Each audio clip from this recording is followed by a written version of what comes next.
We're going to be talking about one thing to never do in your private practice when you're trying to market yourself. So this question comes up all the time in our Facebook group by Private Practice Collective. People are like, hey, I want to solicit reviews from clients and put it on my website. What's the best way to do this? Or some variation of that. Or, hey, I saw on so-and-so's website that they have, testimonials from their clients. How do I do that?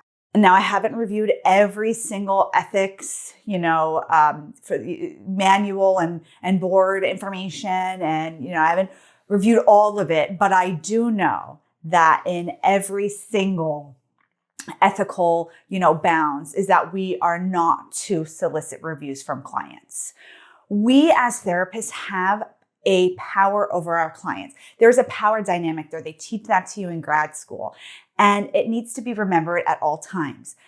We can create undue influence over our clients to do things that they may or may not be comfortable doing. They may be comfortable. They may be eager to please you, right? They might be like, yes, I love my therapist. She asked me to write a review. I'm absolutely going to write a review for her. She is so fantastic, right? And that might create a dynamic of people pleasing with your client, or they may feel like now you're indebted to them. There's so many things at play. Or your client may feel uncomfortable, but they might struggle with assertiveness and they might not know how to say no. And or they just might not want to do it, right? They might say no, I don't want to do it. And now you've asked them and they maybe feel weird and maybe they don't want to return because they don't know what to say to you. And so I think that across the board, it's important to remember not to solicit reviews from clients. Now, here's the problem with that. I know the problem. The problem is we need reviews, right? We need reviews. Google loves reviews, right? On your Google My Business listing, it's like review here and it shows the reviews prominently, and people like to see reviews. What I do, I'll tell you my secret, is if I'm looking in a new market, right?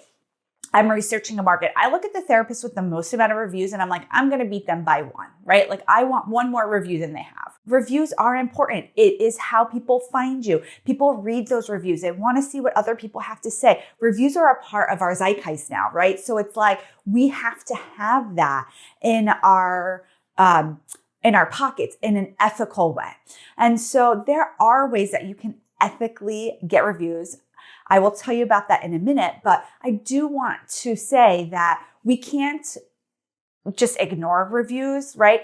Somebody asked, should I respond to reviews? I always respond to reviews when I get them, and I put something very generic, hey, great, thank you so much for this review. We appreciate it. I don't acknowledge if they're a client. I don't acknowledge if they're a colleague, a family member, a friend, whomever they are. I do not say hey, great, thank you so much, client that I saw on Tuesday. No, I just acknowledge those reviews.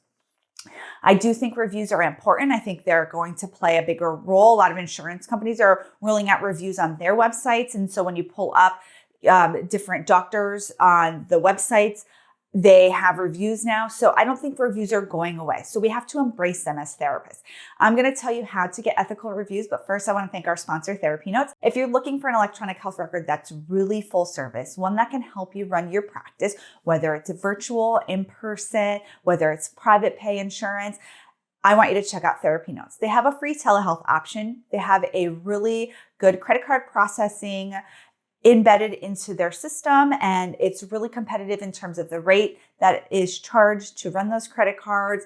You can bill your insurance through there, write your notes, send paperwork through the portal. And what makes TherapyNotes really stand out is their customer service. You can pick up the phone, you can call them and get the support that you need. So be sure to check out TherapyNotes. So we've talked about this before. I hope that you remember to ask your colleagues, ask friends, ask family members, ask people who know, like, and trust you that are not your clients. You can get reviews, and clients may find you and they might write reviews. And so you can ethically get reviews for your business. You can make your business shine in a way that is really meaningful to you and to potential clients seeing it.